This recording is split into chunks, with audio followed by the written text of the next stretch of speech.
Hello my champions, I hope you are doing well in your life. दोस्तों, आज BA honours history का एक बहुत ही इंपॉर्टेंट क्वेश्चंस एंड आंसर देखेंगे एक सब्जेक्ट का। BHIC 108 इस सब्जेक्ट का नाम है। इग्नू का एक बहुत बढ़िया सब्जेक्ट है, आधुनिक पश्चिम का उदय भाग सेकंड। दोस्तों, वीडियो आप देख रहे हो इस पर्पज से कि मैं पास हो जाऊंगा या हो जाऊंगी, ठीक है। तो 1 घंटे से ज़्यादा का वीडियो ट्रस्ट आपको रखना होगा, क्योंकि जितने भी इंपॉर्टेंट क्वेश्चन हो सकते हैं मैंने सारे ही लिख दिए। आपके पास कंटेंट की तो कोई कमी नहीं रहेगी। आप एग्ज़ाम के अंदर दोस्तों खाली तो एटलीस्ट नहीं बैठे रहेंगे, आप काफ़ी कुछ लिख के आ सकते हैं, ठीक है। और दोस्तों पॉसिबिलिटीज़ है कि यहाँ से भी सवाल आ जाए। तो पहला सवाल देखते हैं दोस्तों, यूरोपीय देशों में वाणिज्यवाद वणिकवाद के विकास को बताइए। वाणिज्यवाद क्या होता है? व्यापार से संबंधित गतिविधियाँ या मर्केंटलिज्म इसको इंग्लिश में कहते हैं। पहला देखते हैं डच गणराज्य। डच को हॉलैंड भी कहते हैं, नीदरलैंड भी कहते हैं। तो यहाँ पर किस तरह से व्यापार आगे बढ़ता है? डच गणराज्य ने सख्त राज्य नियंत्रण के बजाय मुक्त व्यापार, समुद्री प्रभुत्व और नवाचार पर अधिक ध्यान केंद्रित किया। यानी कि नीदरलैंड या हॉलैंड में दोस्तों राज्य का व्यापारिक कंपनियों और व्यापारियों पर बहुत ज़्यादा कंट्रोल नहीं था। जिसको भी उपनिवेशों के अंदर जाकर व्यापार करना होता था वो कर लेता था, ठीक है। समुद्री प्रभुत्व यानी कि इनके पास में बहुत अत्याधुनिक जहाजें वगैरह थी। उन्होंने अपने विशाल व्यापारिक बेड़े, भाई उत्तरी यूरोपीय जहाज़ों की बात करें तो इनके पास 75% हिस्सा था। का लाभ उठाकर उन्होंने उच्च मूल्य वाली वस्तुएं जैसे कि तैयार कपड़ा है वो बेचा और कच्चे माल का इन्होंने आयात किया। जैसे कि भारत पर जब इंग्लैंड का शासन था तो इंग्लैंड ने भी कच्चा माल भारत से उठाया और बना बनाया जो माल है वो भारत में बेचा था, जिससे इनके पास में काफ़ी विदेशी मुद्रा आ गई। अंततः उन्होंने अपार धन और नौसैनिक शक्ति का निर्माण किया, लेकिन इंग्लैंड जैसे अधिक संरक्षणवादी प्रतिद्वंदियों से चुनौतियों का सामना करना पड़ा डच निवासियों को, डचों को, जिससे व्यापार युद्ध छिड़ गए। भाई व्यापार युद्ध छिड़ गए। संरक्षण वाली शब्द का मतलब है कि अगर कोई देश अपने घरेलू व्यापार को बचाने के लिए या अपने देसी व्यापारी को बचाने के लिए जो नीतियां अपनाता है, यानी कि इस नीति के तहत वो विदेशी वस्तुओं पर ज़्यादा टैक्स लगा भी सकता है, तो ऐसी नीतियाँ संरक्षणवादी नीतियाँ कहलाती है, जैसा इंग्लैंड अपनाता था। तो डच और इंग्लैंड भिड़ गए आपस में व्यापार पर मोनोपोली एकाधिकार स्थापित करने के लिए। इसका मुख्य लक्ष्य आयात से अधिक मूल्य का निर्यात करना था, जिससे गणराज्य में सोना और चांदी, जिसको बुलियन कहते हैं, वो लाया जा सके। ये डच निवासियों की, डच व्यापारी की सोच थी। वे निर्यात के लिए कच्चे माल या ऊन एस्क को तैयार माल में बदलते थे, जबकि सस्ते प्राथमिक सामान आयात करते थे। सफलता पूरी तरह से राज्य के नेतृत्व वाले उद्योगों के बजाय निजी उद्यम, यानी कि गवर्नमेंट का इतना ज़्यादा इंटरफेयर नहीं था, हस्तक्षेप नहीं था व्यापार में, बल्कि यहाँ पर जो बिजनेसमैन थे, निजी उद्यम और उन्नत जहाज निर्माण इनके पास में था और कुशल व्यापार नेटवर्क भी था। इसलिए डचों को या हॉलैंड के व्यापारियों को व्यापार में सफलता मिली। इस तरह से आप लिख सकते हैं दोस्तों। आगे चलते हैं इंग्लैंड। ब्रिटेन ने अपनी नौसैनिक शक्ति और व्यापारिक बेड़े, यानी कि किसी देश में अगर जा रहे हैं बहुत सारे व्यापारी जहाज़ों में लद करके, तो उस सबको व्यापारिक बेड़ा कहा जाता है, और औद्योगिक आधार का सफलतापूर्वक निर्माण किया।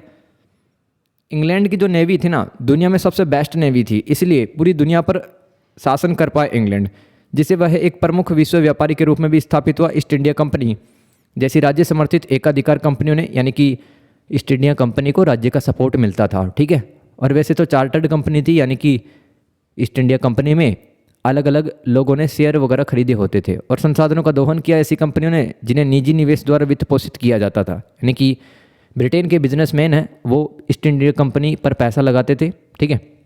व्यापारिक वर्चस्व की प्रतिस्पर्धा के कारण डचों के साथ अंग्रेजों का संघर्ष हुआ। अंग्रेजों ने या इंग्लैंड ने वित्तीय प्रणालियों जैसे कि बैंक ऑफ इंग्लैंड की स्थापना की, जैसे कि वाणिज्यिक प्रथाओं को विकसित किया, और उन्होंने औद्योगिक पूंजीवाद का मार्ग प्रशस्त किया। यानी कि 1750 के बाद में औद्योगिक क्रांति सफलतापूर्वक है वो इंग्लैंड में ही शुरू हो पाई। बैंक ऑफ इंग्लैंड स्थापित किया गया। विदेशी व्यापारियों को घरेलू व्यापार से प्रतिबंधित करने और अपने औपनिवेशिक व्यापार में लगे अंग्रेजी जहाज को विनियमित करने हेतु नौवहन अधिनियम 1651 बनाया गया था। देखो, नौवहन अधिनियम, ये कानून क्यों बनाया गया 1651 में? क्योंकि एक तो जितने भी अंग्रेजी जहाज थे वो भ्रष्टाचार ना करें, ठीक है, और सही समय पर सामान लेके आ जाएं। साथ में जो विदेशी व्यापारी थे उनके माल को प्रतिबंधित करना, ये सब इन कानून में लिखा हुआ था। उपनिवेश कच्चे माल, जैसे कि भारत उपनिवेश था अंग्रेजों का और औपनिवेशिक शक्ति था इंग्लैंड। तो भारत जैसे उपनिवेशों से अंग्रेजों ने कच्चे माल जैसे कि चीनी, तंबाकू, लकड़ी की आपूर्ति करने और अंग्रेजी निर्मित वस्तुओं के लिए बंधुआ बाजारों के रूप में भी काम करने के लिए मौजूद थे। भारत में ही काफ़ी सारे लोग, काफ़ी सारे मजदूर है दोस्तों, बहुत सारे देशों में गए हैं, जैसे कि मॉरिशस है, ठीक है, मॉरिशस में भारतीय तो जाके बसे हैं। इंग्लैंड की सरकार ने अर्थव्यवस्था को दिशा देने, निर्यात को प्रोत्साहित करने और आयात को प्रतिबंधित करने के लिए शुल्क, अनुदान और एकाधिकार का प्रयोग किया। यानी कि इकोनॉमी को बूस्ट करने के लिए अंग्रेज सरकार ने कई प्रकार के टैक्स लगाए, कई लोगों को तो पैसा वगैरह भी दिया व्यापार करने के लिए, और एकाधिकार करने के लिए दूसरे देशों पर कानून वगैरह भी बनाए, जैसे कि ब्रिटेन की संसद है वो ईस्ट इंडिया कंपनी के लिए कानून वगैरह बनाती रहती थी। फ्रांस की देखते भाई, फ्रांस में मर्केंटलिज्म यानी कि वणिकवाद या वाणिज्यवाद का प्रमुख चेहरा वित्त मंत्री जीन बैप्टिस्ट कोलबर्ट थे, जिन्होंने लुई 14 के शासनकाल में पूरी तरह से इसे लागू किया था, जिसे कोलबर्टिज्म भी कहा जाता है। तो भाई कोलबर्टिज्म एक प्रकार की वणिकवाद की नीति थी जो फ्रांस में अपनाई गई, किसके द्वारा? जीन बैप्टिस्ट कोलबर्ट के द्वारा। इसका उद्देश्य सोना चांदी जमा करना, निर्यात बढ़ाना, आयात घटाना। जब दोस्तों आयात यानी कि इंपोर्ट घटता है तो और सामान ज़्यादा से ज़्यादा बेचते हैं तो आपके देश को फ़ायदा होगा, आप व्यापारिक संतुलन की स्थिति में आ जाएंगे। और उपनिवेशों से कच्चा माल लाना था, जिसमें सरकार का गहरा हस्तक्षेप भी था, नए उद्योगों की स्थापना भी थी, और संरक्षणवादी टैरिफ यानी कि दोस्तों बाहर की जो वस्तुएं हैं उन पे काफ़ी ज़्यादा टैक्स लगा देना, और मजबूत नौसेना पर जोर दिया गया फ्रांस में, ताकि फ्रांस एक शक्तिशाली आर्थिक और सैन्य राष्ट्र बन सके। हालांकि अंततः यह मुक्त बाजार नीतियों के सामने फीका पड़ गया, है ना। फ्रांस की और अंग्रेजों के जो व्यापारी थे उनकी आपस में बनती नहीं थी, और अंततः अंग्रेज है वो पूरी दुनिया में व्यापार करने में अपना एक अधिकार स्थापित कर पाते हैं। कोलबर्ट ने भ्रष्टाचार को कम किया, कर प्रणाली यानी कि टैक्सेशन सिस्टम में भी रिफॉर्म्स लेके आया। कर प्रणाली में किसने सुधार किया? जीन बैप्टिस्ट कोलबर्ट ने। और नई तकनीकों व विनिर्माण उद्योग, विनिर्माण का मतलब होता है ऐसे इंडस्ट्री जहाँ पर कुछ ना कुछ सामान बनता है, जैसे कि कपड़ा और लग्जरी सामान, इनको बढ़ावा दिया गया। गुणवत्ता, क्वालिटी के जो स्टैंडर्ड है उनको भी लागू किया जीन बैप्टिस्ट कोलबर्ट ने। अन्य देश देखो, स्पेन और पुर्तगाल अमेरिका से सोने और चांदी का भारी मात्रा में आयात इन्होंने किया, स्पेन और पुर्तगाल ने, जिससे उनकी प्रारंभिक शक्ति तो बढ़ी, लेकिन अंततः यह मुद्रास्फीति और अकुशल अर्थव्यवस्था का कारण बना। भाई स्पेन और पुर्तगाल इन देशों ने क्या किया? अमेरिका से काफ़ी मात्रा में सोना और चांदी को लेके आ तो गए, लेकिन महंगाई बढ़ गई, महंगाई बढ़ गई, है ना। इससे इनकी इकोनॉमी है वो ध्वस्त हो गई। जर्मनी में पढ़ते भाई, जर्मनी में 30 साल का जो युद्ध हुआ, 30 ईयर्स वार कहते हैं, के बाद आर्थिक पुनर्निर्माण के लिए, देश को पुनः मजबूत करने के लिए वाणिज्यवाद जर्मनी में भी अपनाया गया, जिसका उद्देश्य राष्ट्रीय शक्ति को मजबूत करना था। आगे चलते हैं दोस्तों, दूसरा सवाल। दोस्तों अगर आपको अच्छा लग रहा है कंटेंट, समझ में आ रहा है कुछ भी, तो आप एक बढ़िया सा कमेंट कर सकते हैं, वीडियो का रीच बढ़ेगा, ठीक है, और मोटिवेशन भी मिलता है यार। क्वेश्चन नंबर 2, इंग्लैंड के कुछ महत्वपूर्ण मूलगामी सुधारवादी संप्रदाय पर चर्चा करें। दोस्तों हिंदी में तो मुझे समझ में नहीं आ रहा, लेकिन जब मैं इसका इंग्लिश में पढ़ लूँगा ना तो मुझे समझ में आ जाएगा। इसको कहते हैं रेडिकल रिफॉर्मिस्ट सेक्ट्स। अब मुझे समझ में आया क्या लिखना है भाई, ठीक है। देखो अगर आपको समझ में नहीं आता हिंदी के वर्ड्स तो आप इंग्लिश के वर्ड्स भी देख सकते हैं, पेपर आपका 2 लैंग्वेज में आता ही आता है, ठीक है।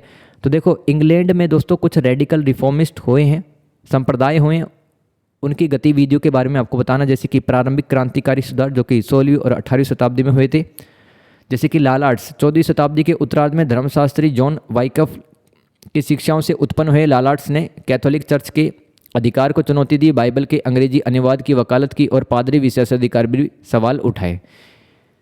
किसने उठाए थे? लाल आर्ट्स ने, ठीक है। तो लाल आर्ट्स का जो पंथ, ये जो संप्रदाय था, ये रेडिकल संप्रदाय था, ठीक है। ये मूलगामी सुधारवादी संप्रदाय था जिसने बाइबल का इंग्लिश ट्रांसलेशन मांग लिया, ठीक है। और पादरियों के पास में काफ़ी ज़्यादा स्पेशल राइट्स होते थे, उनको भी चुनौती दी गई। लेवलर्स और डिगर्स, भाई ये क्या था? एक ग्रुप के नाम थे, ये ग्रुप के नाम थे भाई, लेवलर्स और डिगर्स। अंग्रेजी गृह युद्ध जो कि 17वीं शताब्दी के मध्य हुआ, राजनीतिक और आर्थिक समानता के बारे में क्रांतिकारी विचारों के साथ में ये समूह उभरे हैं 1750 के बाद में, लेवलर्स और डिगर्स। लेवलर्स ने 1650 के बाद में उभरे हैं भाई ये, है ना। लेवलर्स ने मताधिकार के विस्तार, यानी कि सभी लोगों को वोट देने का अधिकार मिले, ना कि सिर्फ एलाइट क्लास के जो लोग हैं, सिर्फ अभिजात्य वर्ग जो है उन्हीं को वोट देने का अधिकार हो, सबको, महिलाओं को, सब कास्ट को, सब वर्ग के लोगों को वोट देने का अधिकार हो, और कानून के समक्ष समानता के लिए अभियान चलाया लेवलर्स ग्रुप ने, और पुटनी बहसों में भी भाग लिया। पुटनी इनके समाज की बहसें होती थी, डिबेट होती थी, जहाँ पे समस्याओं का समाधान किया जाता था। डिगर्स ने इससे भी आगे बढ़ के काम किया कि साझा भूमि पर खेती करके कृषि साम्यवाद का एक प्रारंभिक रूप स्थापित किया। तो डिगर समूह ने क्या बोला, भाई समाज के जो संसाधन होते हैं वो सबके संसाधन हैं, सबका बराबर अधिकार है, ये डिगर्स ग्रुप ने बोला था। ठीक है सॉरी।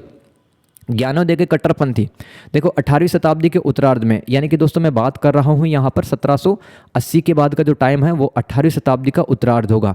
तो देखो 1780 के बाद में थॉमस पेन, जोसेफ प्रिस्टली और मैरी वोllस्टोनक्राफ्ट जैसे विचारकों ने क्रांतिकारी विचारों का समर्थन किया, जो अक्सर अमेरिकी और फ्रांसीसी क्रांतियों से प्रभावित थे। तो ये लोग सोच रहे थे कि जो पादरी है वो चर्च के अंदर काफ़ी ज़्यादा स्पेशल राइट्स उसके पास हो गए हैं, जनता को वो बरगला रहा है। थॉमस पेन की पुस्तक राइट्स ऑफ मैन में सार्वभौमिक राजनीतिक अधिकारों की वकालत की गई, जैसे कि थॉमस पेन ने कहा कि भाई न्याय, स्वतंत्रता, अधिकार, राजनीतिक कल्याण सबका होना चाहिए, अपनी बुक में लिखा।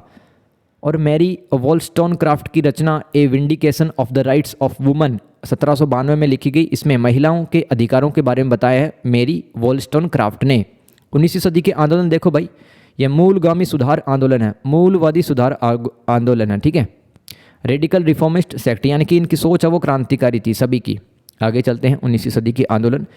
चार्टिस्ट आंदोलन, ये 1830 के दशक के उत्तरार्ध से सक्रिय इस श्रमिक वर्ग आंदोलन है। चार्टिस्ट आंदोलन ये यूरोप का एक श्रमिक लेबर प्रोटेस्ट था। जैसे कि भारत में भी जो लेबर प्रोटेस्ट मजदूरों के आंदोलन होते रहते, वैसे ही चार्टिस्ट आंदोलन था 1830 के दशक में, जिसमें संसदीय सुधारों के लिए 6 मांगे शामिल थी, जिसमें सार्वभौमिक पुरुष मताधिकार यानी कि आदमियों को भी वोट देने का अधिकार, मजदूरों को, और गुप्त मतदान और वार्षिक संसद शामिल थी। कुछ मांगे थी इस आंदोलन की। हालांकि उनकी याचिकाएं शुरू में खारिज कर दी गई थी, लेकिन बाद के दशकों में उनकी 6 मांगों में से 5 जो मांगे उनके आधार पर कानून बना दिए गए, 5 कानून बना दिए गए। एंटी कॉर्न लॉ लीग, ये क्या थी, एंटी कॉर्न लॉ लीग।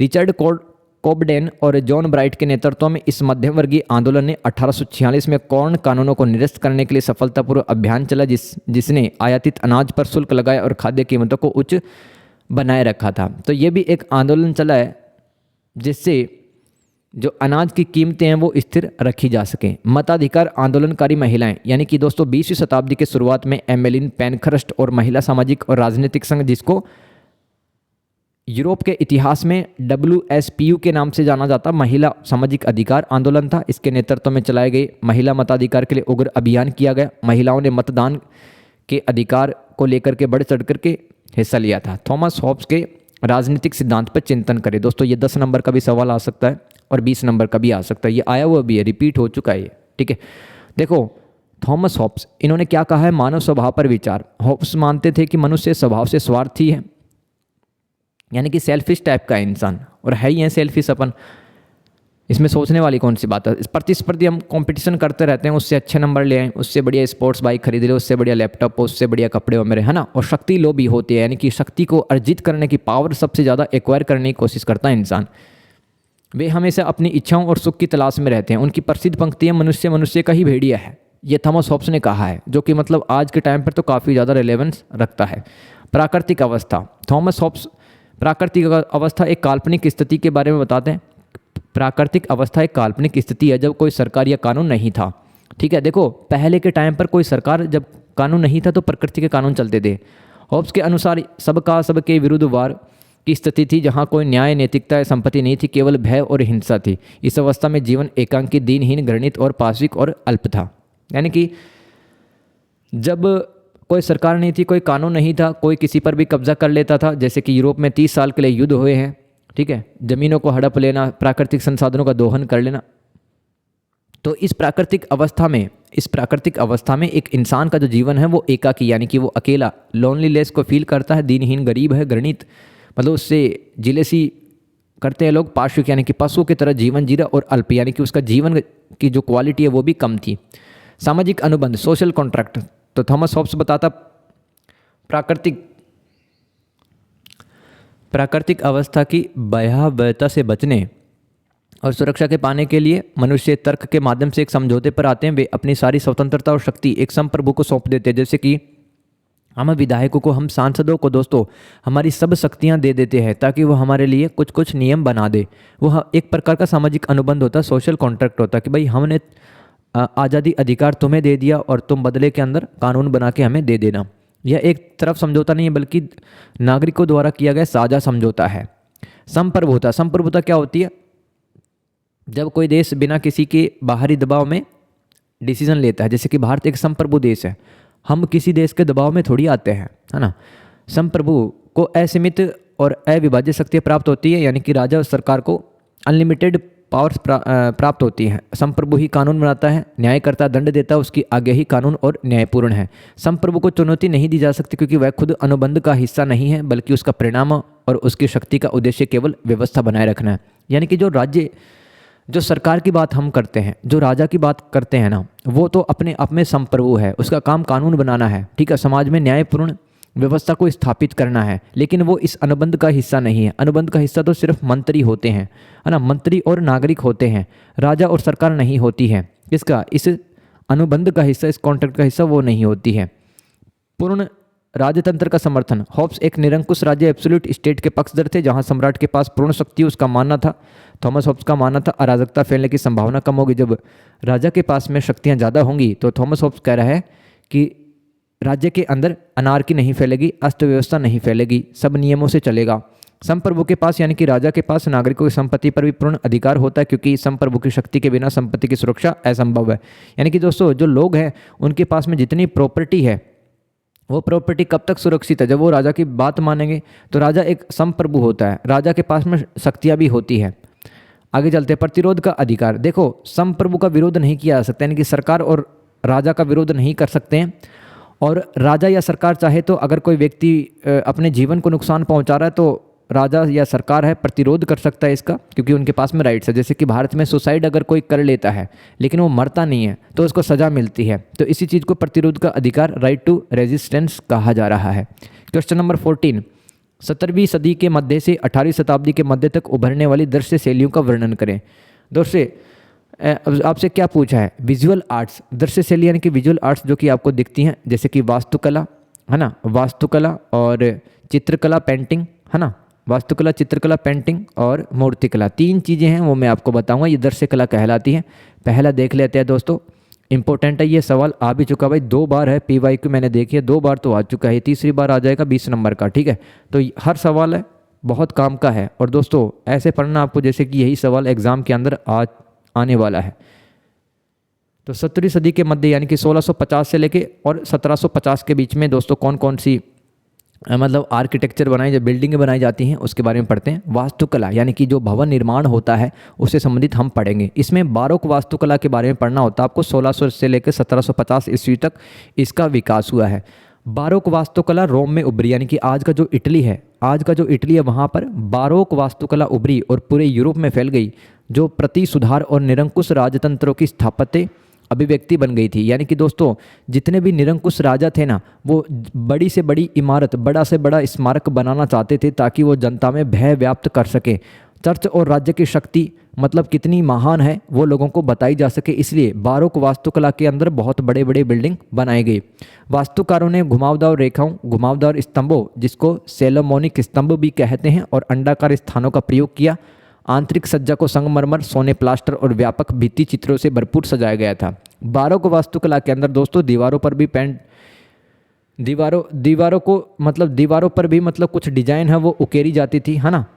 कुछ एग्जाम्पल देख लो भाई, वेटिकन सिटी में जो कि धार्मिक शहर है, वहाँ पर सेंट पीटर स्क्वायर बना है, वो बारोक वास्तुकला का उदाहरण है। इसके अलावा फ्रांस के अंदर वर्साई का महल, वो भी बारोक वास्तुकला का उदाहरण है। रोकोको वास्तुकला, देखो एक तो आपको याद रखना बारोक वास्तुकला, एक है रोकोको वास्तुकला, 1720 से लेकर 1780 के बीच में हुआ। रोकोको शैली बारोक शैली का एक हल्का और अधिक अलंकृत परिष्करण है जो मुख्य रूप से फ्रांस और मध्य यूरोप में केंद्रित है। देखो इसकी प्रमुख विशेषताएं क्या है भाई, यहाँ पर पेस्टल रंगों, सफ़ेद और सुनहरे रूपांकनों का उपयोग और भरपूर प्राकृतिक प्रकाश का उपयोग किया जाता है, और ऐसे डिजाइन बनाई जाती है मतलब महल के अंदर ही, जिसमें फूल पत्ती वगैरह का डिजाइन हो। तो कहने का मतलब है बारोक वास्तुकला के जो महल वगैरह हैं, कोई भी बिल्डिंग वगैरह, अगर उसी बिल्डिंग के अंदर हम सफ़ेद सुनहरे रंगों का प्रयोग करके कोई डिजाइन वगैरह बना दे, कोई फूल पत्ती या प्राकृतिक डिजाइन बना दे, तो उसको कहते हैं रोकोको वास्तुकला। तो दोस्तों ये वास्तुकला कहाँ पर पाई जाती है? बहुत बड़े सार्वजनिक स्मारकों में कम पाई जाती है, लेकिन जो छोटे आवास होते हैं जहाँ पर लोग घरों में रहते हैं उनमें ज़्यादा पाई जाती है रोकोको वास्तुकला। इसके उदाहरण देखो, अमालियनबर्ग पेवेलियन म्यूनिख में बना है। इसके अलावा वर्साई का पेटिट ट्राइनान, ठीक है। तो ये इसके उदाहरण है रोकोको वास्तुकला के। कुल मिला के ये टाइप है दोस्तों बारोक वास्तुकला का, ये एक छोटा टाइप है रोकोको वास्तुकला, है ना। जितने भी छोटे महल और छोटे घर होते हैं उनमें मतलब डिजाइन वगैरह देने के लिए काम में लिया जाता है रोकोको वास्तुकला। आगे चलते हैं नवशास्त्रीय वास्तुकला।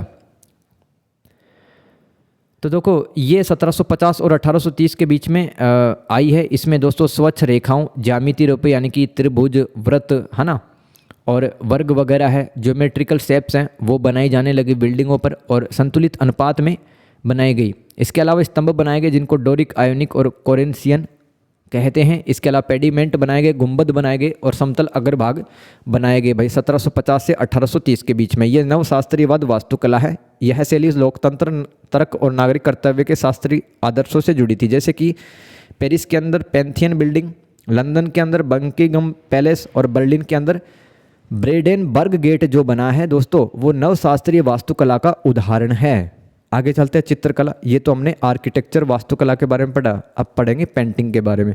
तो बारोक शैली और डच स्वर्ण युग। दोस्तों 17वीं शताब्दी मुख्य रूप से बारोक शैली के प्रभुत्व में थी, यानी कि दोस्तों वास्तुकला में भी बारोक शैली थी, चित्रकला में भी बारोक शैली थी, जिसकी उत्पत्ति इटली में हुई। यह पूरे यूरोप में फैल गई, हालांकि विभिन्न क्षेत्रों में अलग अलग रूपों में प्रकट हुई। अलग अलग इलाकों में थोड़ी विशेषताएं अलग हो जाएंगी, लेकिन मूल रूप में एक ही रहेंगी। विशेषताएं क्या थी बारोक शैली की चित्रकला की? देखो इसके अंदर नाटकीय प्रभाव, यानी कि जो यूरोप में नाटक थे, है ना, उनकी कहानियां हैं, उनके थीम हैं, वो दीवारों पे उकेरे गए। प्रकाश और छाया के तीव्र विरोधाभास, यानी कि आपको लगेगा कि यहाँ पर लाइट आ रही है, किसी पेंटिंग को देखेंगे और आपको लग रहा है कि भाई छाया दिख रही है, जैसे कि पेड़ की छाया। इस तरह के चित्र बनाए गए। इसके अलावा गति की अनुभूति और समृद्धि, यानी कि कोई राजा दौड़ रहा है, कोई सैनिक दौड़ रहा है, तो उसका मोमेंट है वो भी आपको चित्रकला में दिखाया जाएगा। और गहरे रंगों के माध्यम से शक्तिशाली भावनाओं और विस्मय, यानी कि आश्चर्यचकित करने वाली जो हमारी भावनाएं होती है उनको जगा दिया जाता था, मतलब इन पेंटिंग्स के माध्यम से बारोक शैली में। प्रमुख चित्रकार देखो भाई बारोक शैली के, कारावेग्यू इटली के थे, और फ्लैंडर्स पीटर पॉल रोबेंस थे फ्लैंडर्स, और स्पेन के थे डिएगो वेलास्केज, और डच गणराज्य के थे रेम्ब्रांट वैन रीजन और जोहान्स वर्मिन। ये भाई कौन थे? बारोक शैली के महत्वपूर्ण पेंटर थे ये। आगे चलते हैं रोकोको और नवशास्त्रीय शैली। तो देखो ये पढ़ लो आप। रोकोको शैली फ्रांस में बारोक शैली की औपचारिकता के प्रति एक चंचल और सुरुचिपूर्ण प्रतीक के रूप में उभरी, जिसे मुख्य रूप से अभिजात वर्ग द्वारा संरक्षण दिया गया।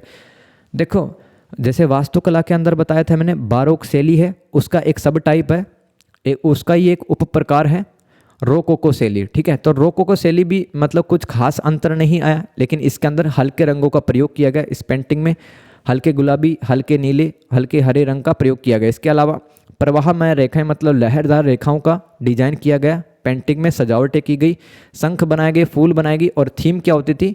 रोकोको टाइप की जो पेंटिंग होती थी उसमें थीम क्या होती थी? प्रेम, रोमांस और पौराणिक कथाएं, जो कि मतलब देवी देवता अप्सराओं से संबंधित हो सकती हैं।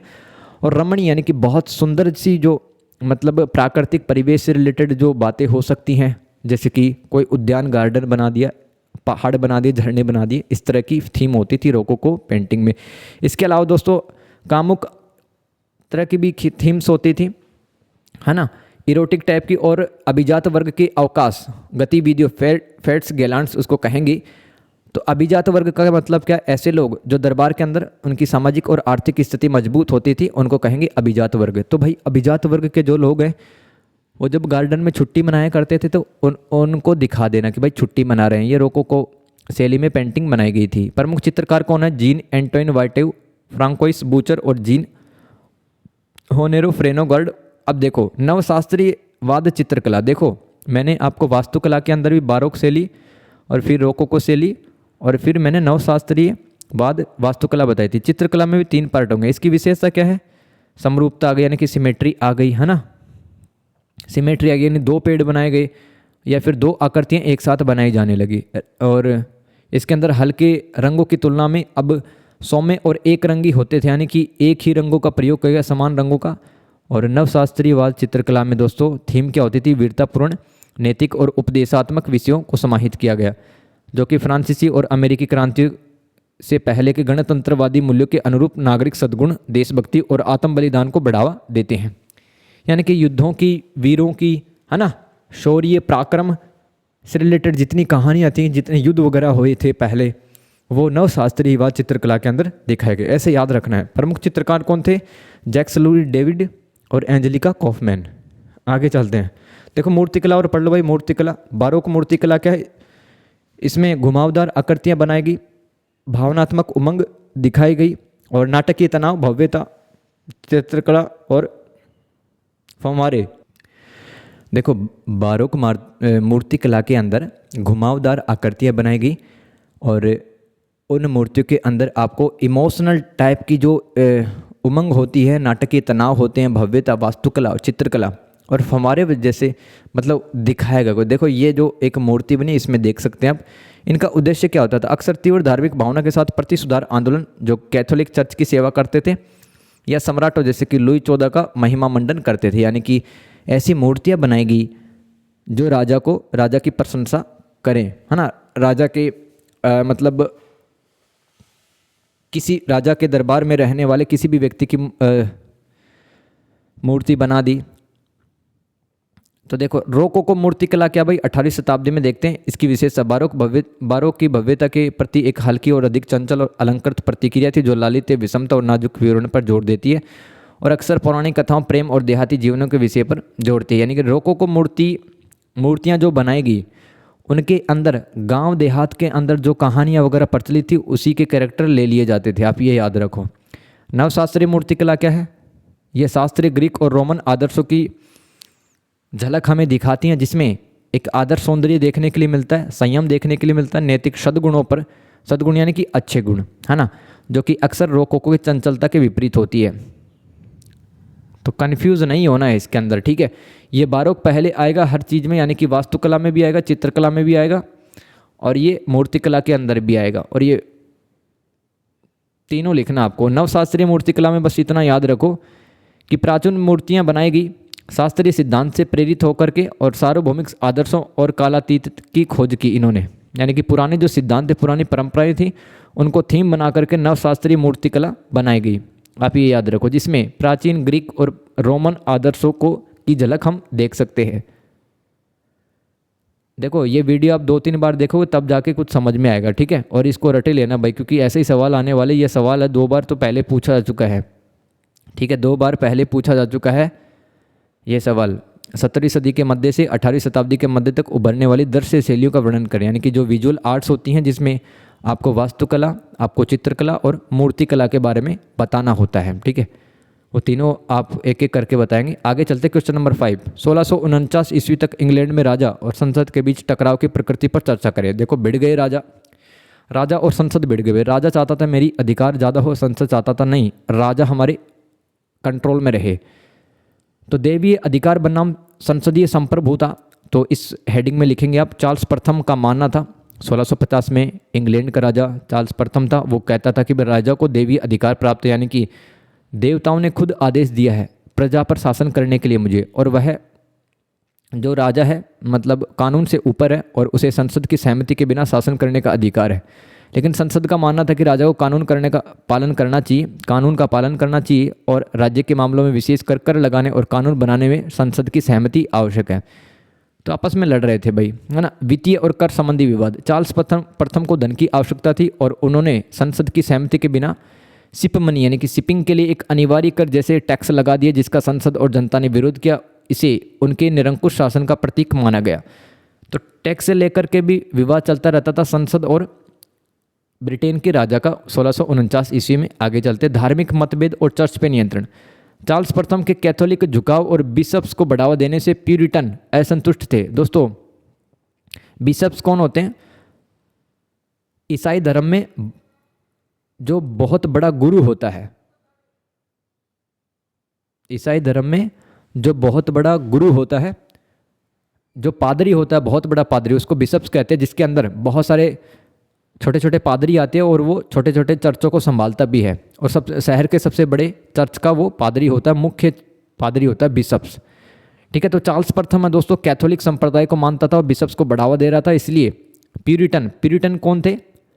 प्यूरिटन थे प्रोटेस्टेंट संप्रदाय के लोग, तो प्यूरिटन यानी कि प्रोटेस्टेंट संप्रदाय के लोग नाराज हो गए चार्ल्स प्रथम से, और वे चाहते थे कि चर्च अधिक प्रोटेस्टेंट बने और राजा के धार्मिक हस्तक्षेप को कम किया जाए। ये प्यूरिटन जो प्रोटेस्टेंट थे ये चाहते थे कि वे संसद के अंदर अधिक से अधिक जो लोग हैं वो प्रोटेस्टेंट ही पहुँचे, और राजा का जो धार्मिक हस्तक्षेप है, धर्म के अंदर जो इंटरफेयर राजा कर रहा है वो कम से कम हो। आगे है संसद को भंग करने का अधिकार। चार्ल्स प्रथम ने कई बार संसद को भंग किया, और राजा ने दोस्तों चार्ल्स प्रथम ने त्रिवार्षिक अधिनियम पारित किया जिसने राजा को हर 3 साल में संसद बुलाने और उसे अपनी इच्छा से भंग करने से रोकने का प्रयास किया, जिससे शक्तियों का संघर्ष और ज़्यादा बढ़ गया।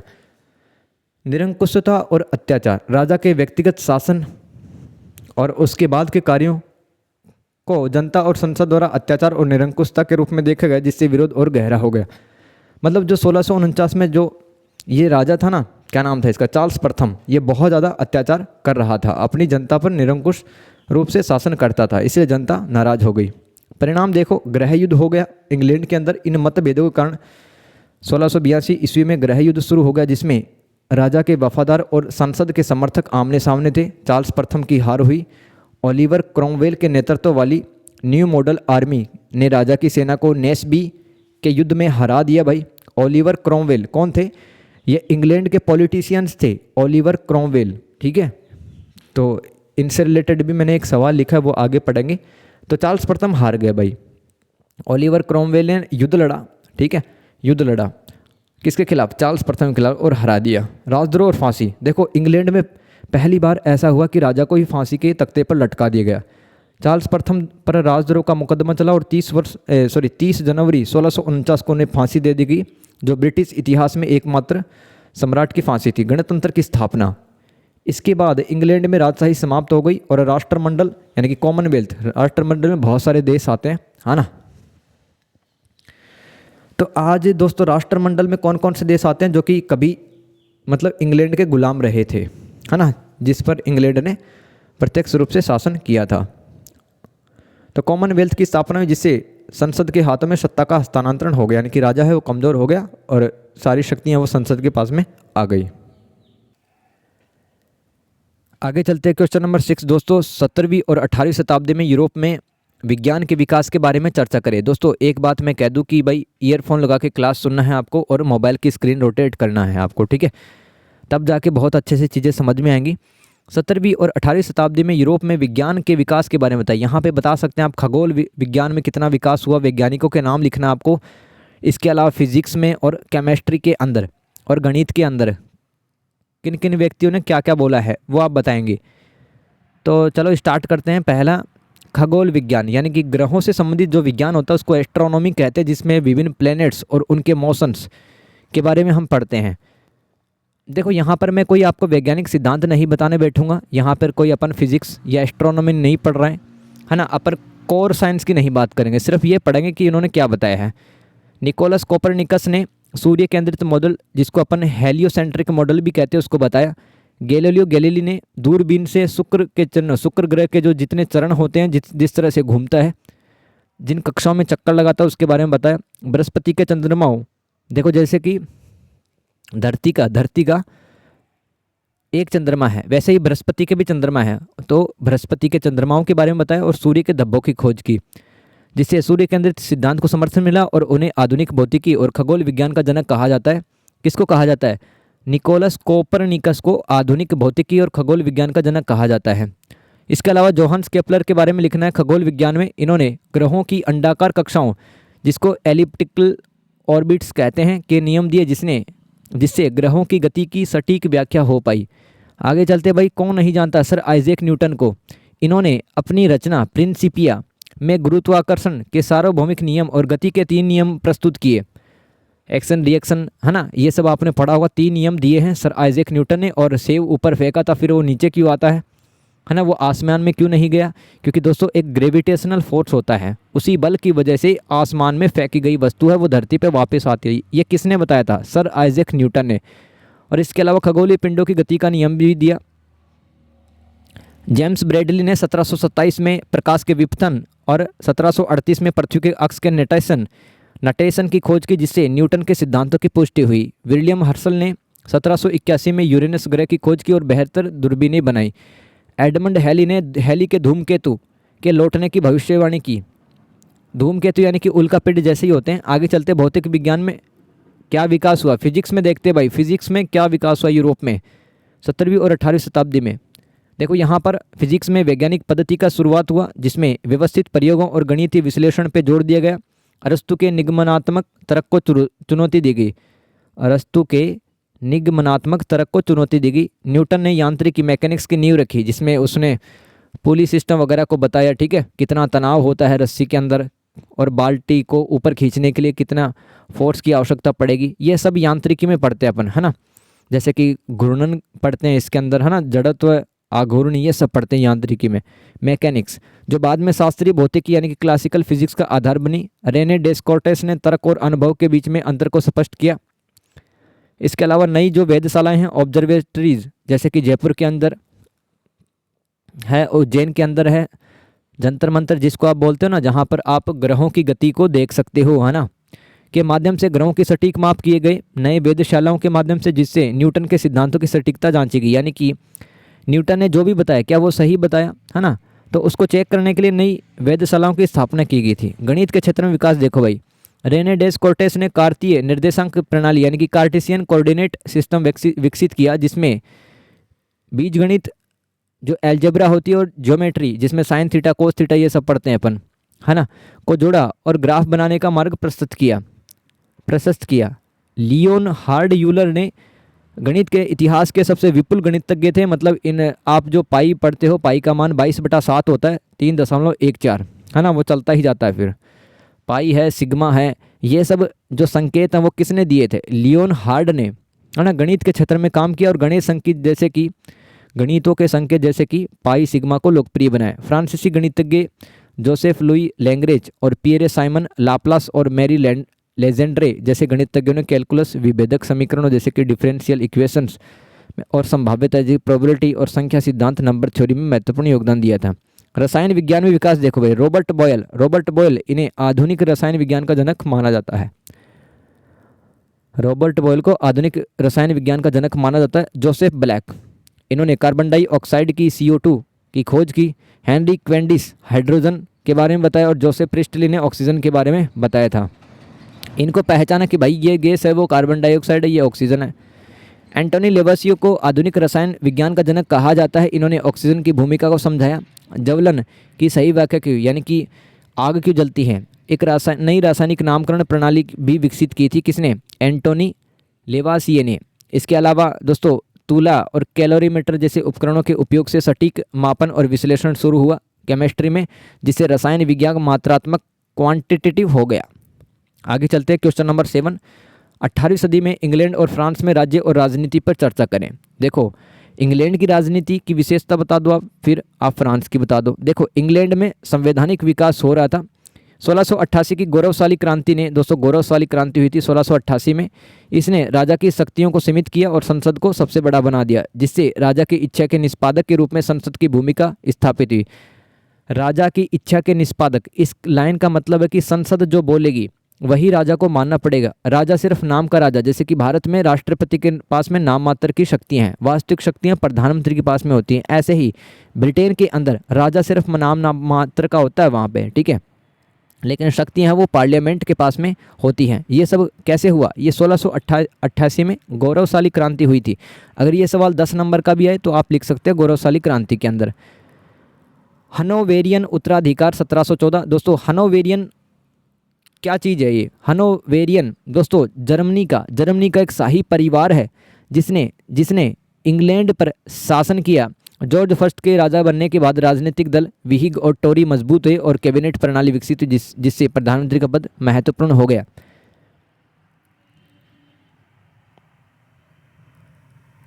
राज्य निर्माण देखो 18वीं शताब्दी में राष्ट्र और राज्य के बीच अंतर करने की अवधारणा विकसित हुई। देखो ये क्या पढ़ रहे हैं अपन, 18वीं सदी में इंग्लैंड की राजनीति कैसे चली है। 18वीं सदी में राष्ट्र और राज्य के बीच अंतर करने की अवधारणा विकसित हुई, यानी कि राष्ट्र क्या है, राज्य क्या है, जहां मध्यम वर्ग ने राष्ट्रीय पहचान में महत्वपूर्ण भूमिका निभाई। अब लोग अपने मतलब नेशनलिटी को लेकर प्राउड करने लगे, ठीक है, जैसे कि इंग्लैंड है, ऑस्ट्रिया है, जर्मनी है, यहाँ के लोग हैं वो राष्ट्रीयता की भावना को ज़्यादा समझने लग गए। सप्तवर्षीय युद्ध जो कि 1756 और 1763 में चले थे, सप्तवर्षीय युद्ध, ये सवाल मैंने डाला है इसी पेपर में, वो पढ़ लेना। तो 7 साल तक जो युद्ध चले हैं यूरोप में, फ्रांस पर जीत के बाद ब्रिटेन एक प्रमुख उपनिवेशिक और नौसैनिक शक्ति बन गया। यानी कि फ्रांस हार गया था इस 7 साल में जो युद्ध चला था। देखो, ब्रिटेन और जो पर्सिया थे, पर्सिया यानी कि जर्मनी का एक बहुत शक्तिशाली प्रदेश हुआ करता था पहले के टाइम पर।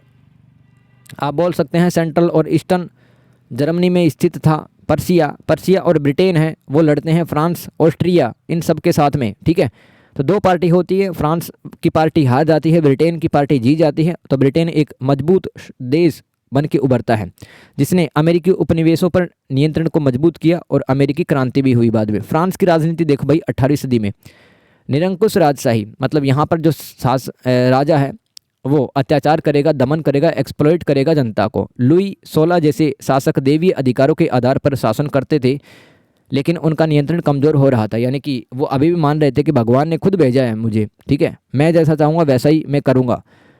समाज पादरी, कुलीन और आम लोगों में बटा था। यानी कि जो समाज है दोस्तों, उसके अंदर हायरार्की थी, सामाजिक पदानुक्रम था। पहले सबसे ऊपर वाले पदानुक्रम में कौन आता था? पहले स्तर पे पादरी आता था, जो कि धार्मिक गुरु होता था और वो राजा के संपर्क में होता था। कुलीन, ये बहुत अमीर लोग हुआ करते थे, ये दूसरे लेवल पे आते थे समाज में, और आम लोग ये तीसरे लेवल पे आते थे। समझ सकते हो, जब समाज का स्तरीकरण इस तरह से होता है तो सीधी सी बात है, आम आदमी है वो पिसता है, फिर उसका शोषण होता है। कुलीन और पादरी करों से मुक्त थे, जबकि तृतीय वर्ग भारी करों का बोझ उठाता था। देखो, अमेरिकी स्वतंत्रता संग्राम में सहायता और शाही खर्चों के कारण देश भारी कर्ज में डूब गया, जिससे करों में वृद्धि हुई और असंतोष बढ़ा था। देखो, अमेरिका में जब स्वतंत्रता संग्राम चल रहा था, तब फ्रांस भी इसकी सहायता कर रहा था अमेरिका की। तो इतनी सहायता की कि फ्रांस में शाही खजाना खत्म हो गया, भारी कर्जे में डूब गया फ्रांस, जिससे करों में वृद्धि हुई, असंतोष बढ़ा और फलतः फ्रांस की क्रांति हुई। फ्रांस की क्रांति हुई 1789 ईस्वी के अंदर। बास्तिल पर हमले से शुरू हुई क्रांति ने राजशाही को खत्म किया, सामाजिक असमानता को चुनौती दी और गणतंत्र की स्थापना की। गणतंत्र का मतलब है दोस्तों, कुछ लोग मिलकर के, मतलब जनता की हेल्प से अब शासन करेंगे, जिससे यूरोप की राजनीति हमेशा के लिए बदल गई थी। 17वीं और 18वीं शताब्दी में यूरोपीय महाद्वीप में कृषि की स्थिति बताइए। दोस्तों, कृषि की क्या स्थिति तो बतानी है, 17वीं शताब्दी की बात कर लें। यूरोप के कई हिस्सों में, विशेषकर फ्रांस और जर्मनी में, भूमि का स्वामित्व है सामंती प्रभुओं के पास में था और किसान अपनी उपज का बड़ा हिस्सा कर के रूप में, टैक्स के रूप में उन सामंतों को देते थे। तो सामंती व्यवस्था का गुण अभी भी था। यानी कि सामंत कौन होता था? राजा जब काम के बदले सैनिक और प्रशासनिक अधिकारियों को कुछ ज़मीन दे देता था और उन्हें कहता था कुछ सैनिक भी रख लो, मुश्किल समय मेरे काम आएंगे, भेज देना इन सैनिकों को लड़ने के लिए, खुद भी आ जाना, और इस ज़मीन पर जो मैं तुम्हें दे रहा हूँ उस पर तुम फसल भी उगाना, टैक्स भी देते रहना भू राजस्व के रूप में। तो ये जो सामंत थे, किसानों से काम करवाते थे। किसानों की तो आर्थिक स्थिति काफ़ी ज़्यादा कमज़ोर थी। शहरी व्यापारियों ने उत्पादन बढ़ाने के लिए गाँव के किसानों और कारीगरों को कच्चा माल देना शुरू किया, जिसे पुटिंग आउट सिस्टम या गृह उद्योग प्रणाली का विकास हुआ। तो पुटिंग आउट सिस्टम क्या होता है? जब कच्चा माल शहर का व्यापारी देने लग जाए। यह शहरी व्यापारिक संघों के एकाधिकार से बचने का एक तरीका था और इससे ग्रामीण आय बढ़ी, लेकिन किसानों की स्थिति पूरी तरह से नहीं सुधरी थी। हालांकि दोस्तों, किसानों को और जो गांव में रहने वाले कारीगर थे, जैसे कि हथकरघा कारीगर जो कि हैंडीक्राफ्ट आइटम्स बनाते थे, उनको कच्चा माल तो मिल रहा था, लेकिन फिर भी उनकी स्थिति मजबूत नहीं हुई। ये आपको समझना है। और ये जो शहर के व्यापारी थे, ऐसा क्यों कर रहे थे? कच्चा माल है वो किसानों को और कारीगरों को दे रहे थे, ऐसा क्यों कर रहे थे? क्योंकि दोस्तों, शहर में अलग अलग व्यापारिक संघ बने हुए थे, इनको गिल्ड भी कहा जाता है। मतलब सुनारों के गिल्ड, कुम्हारों के गिल्ड, है ना, और कपास के व्यापारियों का गिल्ड। तो गिल्ड क्या होते हैं? व्यापारिक संगठन होते हैं जो कि व्यापार से संबंधित नियम बनाते हैं। ये कठोर नियम बना रहे थे गिल्ड। तो इन गिल्डों से बचने के लिए जितने भी व्यापारी थे दोस्तों, वो अपना कच्चा माल है अब चोरी छुपे वो गांव में भेजते थे ताकि उत्पादन आगे बढ़े, लेकिन उससे भी किसानों की स्थिति सुधरती नहीं है। अधिकांश क्षेत्रों में कृषि तकनीकें धीमी गति से बदली। फसल चक्रण, क्रॉप रोटेशन और जुताई के पुराने तरीके ही प्रचलन में थे यूरोप के अंदर। आगे चलते हैं भाई, 18वीं शताब्दी में कृषि की स्थिति देख लो।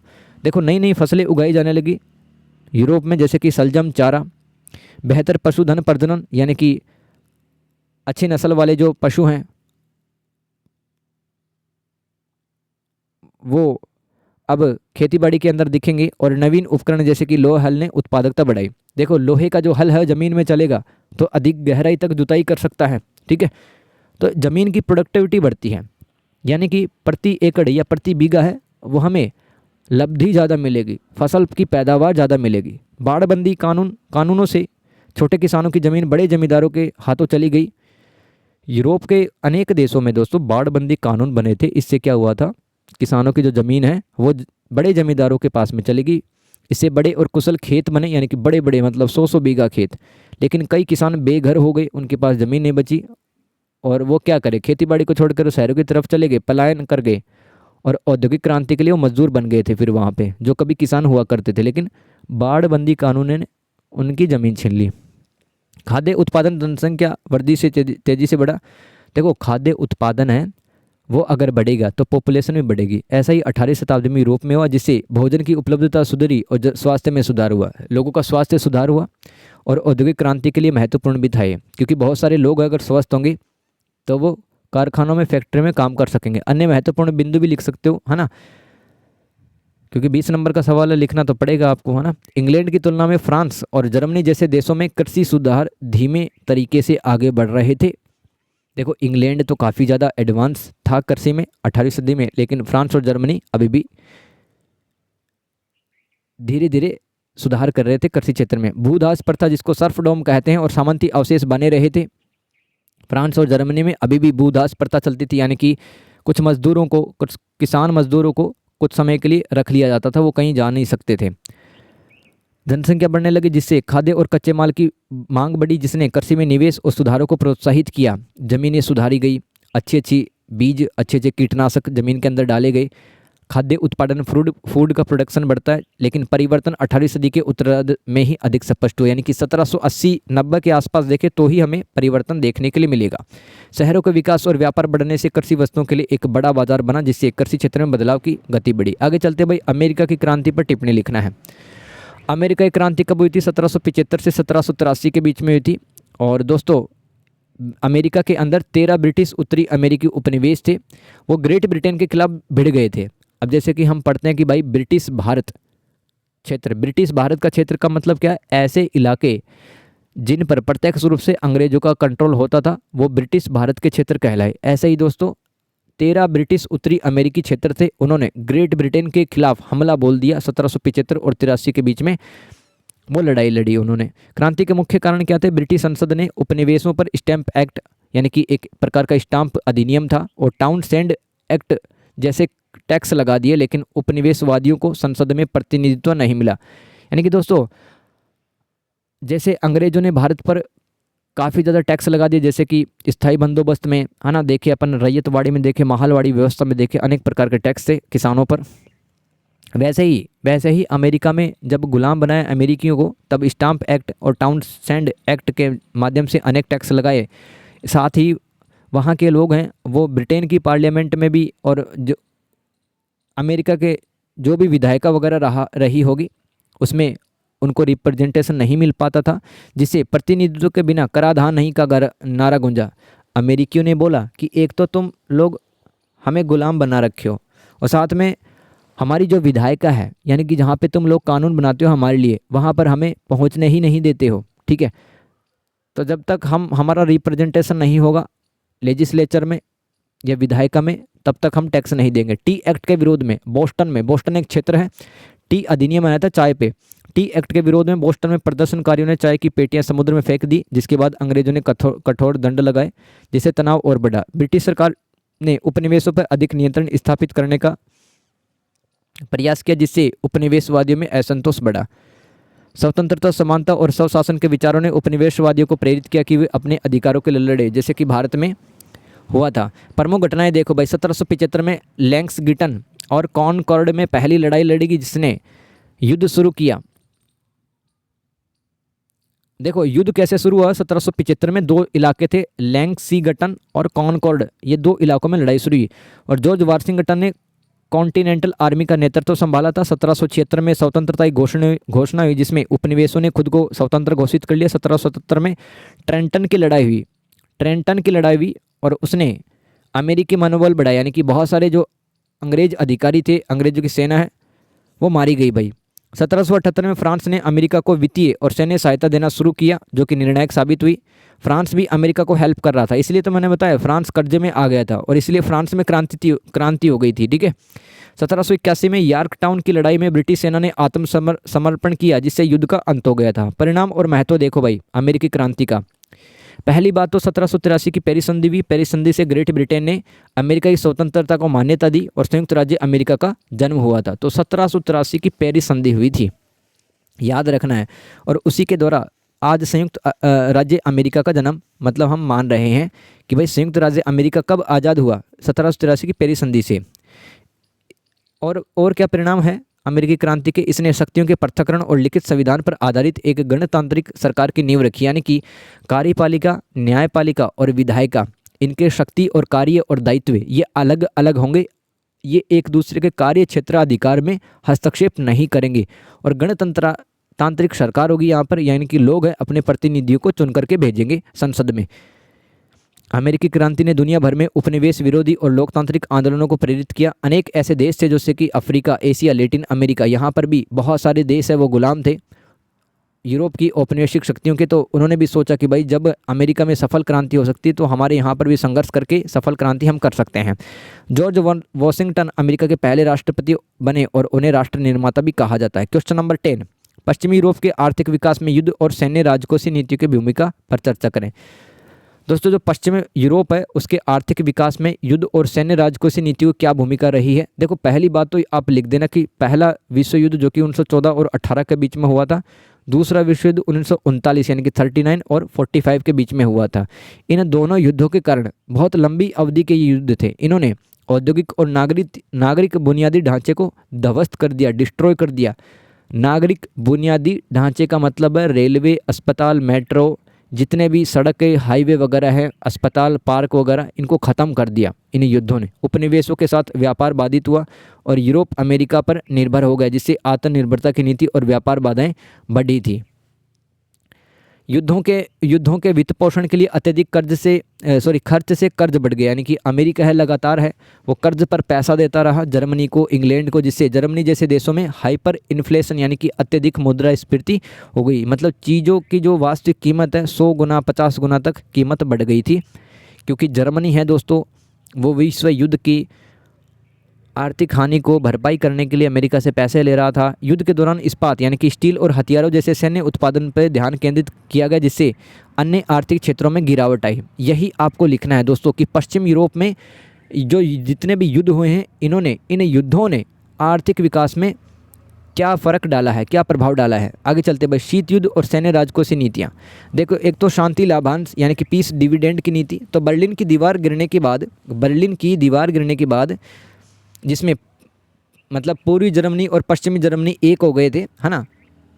बर्लिन की दीवार गिर गई, उसके बाद रक्षा खर्च में कमी आई, जिससे सरकारों को कल्याणकारी राज्यों और सामाजिक सुरक्षा पे अधिक खर्चे करने का अवसर मिल गया, जिससे आर्थिक स्थिरता हुई। अब देखिए मैं आपको एग्जांपल से बताता हूँ, जैसे कि हम अपनी पश्चिमी सीमा पर, उत्तरी सीमा पर और पूर्वी सीमा पर काफ़ी ज़्यादा जो पैसा वो खर्च करते हैं ना। सियाचिन में हमने भारत की सेना लगा रखी है, कितना करोड़ों रुपया है, अरबों रुपया है वो हथियारों पे खर्च कर रहे हैं अपन। मान लो अपने जो पड़ोसी देश हैं पाकिस्तान और चाइना, ये बहुत अच्छे से सलूक करें, इनके साथ रिलेशन अच्छे हों, हर एक समस्या सुलझ जाए। तो दोस्तों क्या अपने को सेना पर और हथियारों पर इतना ज़्यादा पैसा खर्च करना पड़ेगा? क्या नहीं करना पड़ेगा। और जो पैसा आज हम खर्च कर रहे हैं उनको अपन जनता की जो कल्याणकारी नीतियां हैं जैसे कि स्वास्थ्य, शिक्षा, स्वच्छता, इन नीतियों पे हम लगा सकते हैं।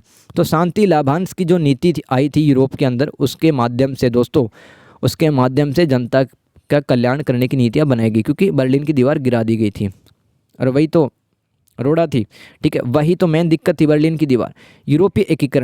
यूरोपीय एकीकरण का मतलब है यूरोपियन इंटीग्रेशन, यानी कि यूरोप महाद्वीप में शांति, स्थिरता और न्याय, समानता, ये मूल्य अब बढ़ेंगे देशों के बीच में और राजनीतिक और सामाजिक रूप से भी एकजुटता बढ़ेगी। ये मतलब होता है यूरोपीय एकीकरण का।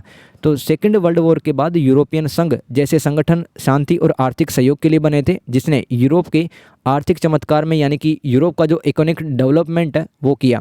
रक्षा उद्योग का प्रभाव।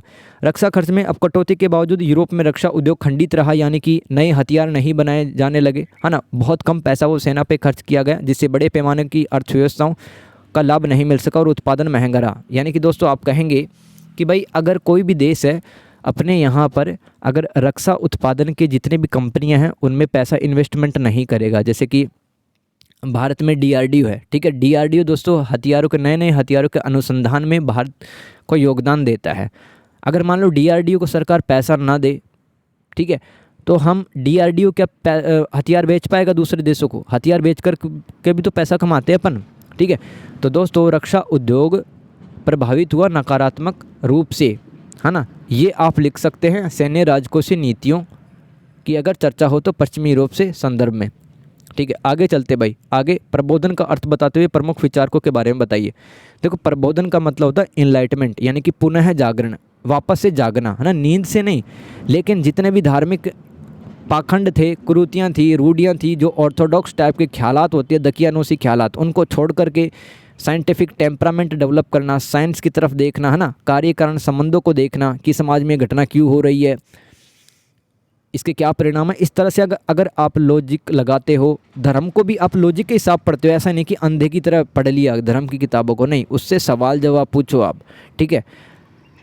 तो यही प्रबोधन का अर्थ यहाँ पर भी लेंगे अपन। यूरोप में प्रबोधन का अर्थ 17वीं और 18वीं शताब्दी के दौरान आया एक बड़ा बौद्धिक और सांस्कृतिक, बौद्धिक का मतलब इंटेलेक्चुअल, लोगों ने अपना दिमाग है वो लगाना शुरू किया, और सांस्कृतिक और दार्शनिक आंदोलन था। लोगों ने सच्चाई समझी, अब वास्तविकता समझी, जिसने तर्क यानी कि रीजन, विज्ञान यानी कि साइंस और व्यक्तिगत पहचान यानी कि इंडिविजुअल लिबर्टी पे जोर दिया, और पारंपरिक अंधविश्वास यानी कि सुपरस्टिशंस कि आप है वो चर्च के अंदर नहीं आओगे, ये प्रार्थना नहीं करोगे तो आप नरक में चले जाओगे, इस तरह के जो अंधविश्वास थे।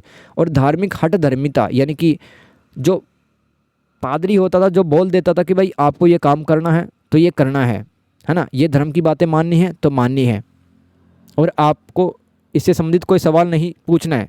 आप पूछेंगे तो आप धर्म से डिगमगा जाएंगे, जो कि गलत होगा। तो दोस्तों पादरी ऐसी बातें कहता था, ठीक है, लेकिन लोगों ने कहा कि भाई नहीं, तुम झूठ बोलते हो, और निरंकुश सत्ता एब्सोल्यूट मोनार्की को चुनौती दी, जिससे आधुनिक लोकतांत्रिक विचारों की और वैज्ञानिक सोच की नींव पड़ी। पहला मोंटेस्क्यू के बारे में पढ़ लेते हैं भाई। मोंटेस्क्यू कौन था? सबसे प्रसिद्ध इसका योगदान था। क्या योगदान था इसका मोंटेस्क्यू का? अलग अलग विधायी, कार्यकारी और न्यायिक शाखाओं की वकालत करना। यानी कि दोस्तों किसी भी देश में जो कानून बनाने की जो संस्था है, और जो कानून को लागू करने वाली संस्था है, और जो कानून की व्याख्या करने वाली जो संस्था है, ये अलग अलग होनी चाहिए। ना कि सिर्फ एक राजा ही कानून बना रहा, राजा ही कानून को लागू कर रहा, राजा ही कानून की व्याख्या कर रहा है, ऐसा नहीं होना चाहिए। और लोगों की आस्था होनी चाहिए कानूनों में। और मोंटेस्क्यू कहते थे एक ऐसा तंत्र हो जहां सरकार की प्रत्येक शाखा दूसरी शाखाओं की शक्तियों को सीमित करे, जैसे कि वीटो शक्ति, न्यायिक समीक्षा, जुडिशियल रिव्यू। अब देखो भारत की जो सुप्रीम कोर्ट है उसके पास में न्यायिक समीक्षा की शक्ति है।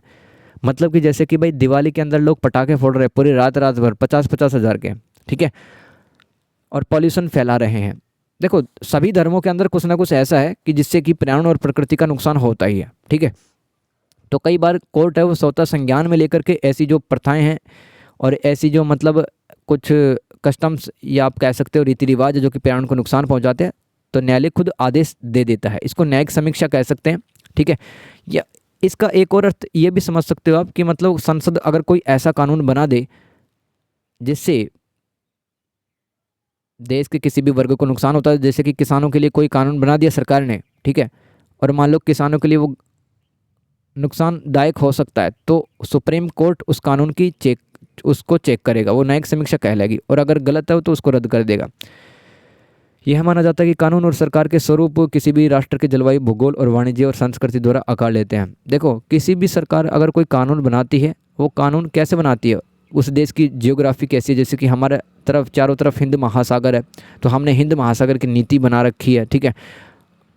जलवायु हमारी कैसी रहती है, उष्णकटिबंधीय देश है हमारा, सूरज की जो किरणें हैं वो तिरछी पड़ती है, यहाँ पर तेज़ गर्मी रहती है। तो भारत देश में जितने कानून नियम बनाए जाते हैं वो जलवायु, भूगोल और वाणिज्य को ध्यान में रख करके बनाए जाते हैं। यही बात मोंटेस्क्यू कहता है। फारसी पत्र, दोस्तों मोंटेस्क्यू ने एक काल्पनिक फारसी पत्र लिखा था जिसमें काल्पनिक फारसी यात्राओं का उपयोग फ्रांसीसी समाज पर व्यंग्य करने, निरंकुश राजशाही की आलोचना करने और धार्मिक सहिष्णुता यानी कि रिलीजियस टॉलरेंस, जब आप धार्मिक रूप से सहिष्णु होते हैं तब आप दूसरे धर्म के लोगों और दूसरे धर्म ग्रंथों का सम्मान करते हैं, और मानवीय गरिमा के लिए तर्क के देने के लिए किया गया था, जिससे कट्टरपंथी विचारों को सेंसरशिप से बचाया जा सके।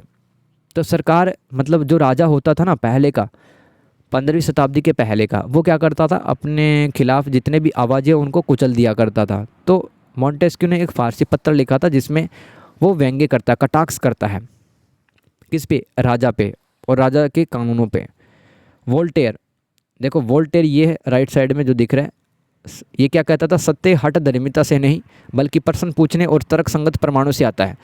जो भी सच है आपसे, आपके धर्म से रिलेटेड, चाहे सच है समाज से रिलेटेड, कोई भी सत्य है या कोई भी सच है, वो किससे आएगा, जब आप धर्म से रिलेटेड सवाल पूछोगे, ऐसा क्यों लिखा है यहाँ पे, ऐसा क्यों होना चाहिए, ऐसा क्यों हुआ है।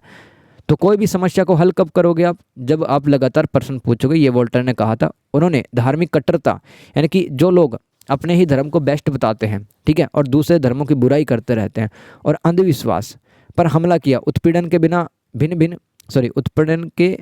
भिन्न विश्वास रखने के अधिकार का समर्थन किया, यानी कि लोगों का कोई भी उत्पीड़न ना हो, ना किसानों का हो, ना महिलाओं का हो,